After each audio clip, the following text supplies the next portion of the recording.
I really enjoyed visiting this white-fronted tern colony on the coast of the South Island of New Zealand.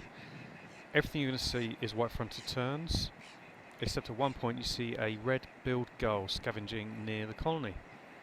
Hope you enjoy the video. If you want to find out more, including how to get there or just facts and stuff, go to my website. Link in the description.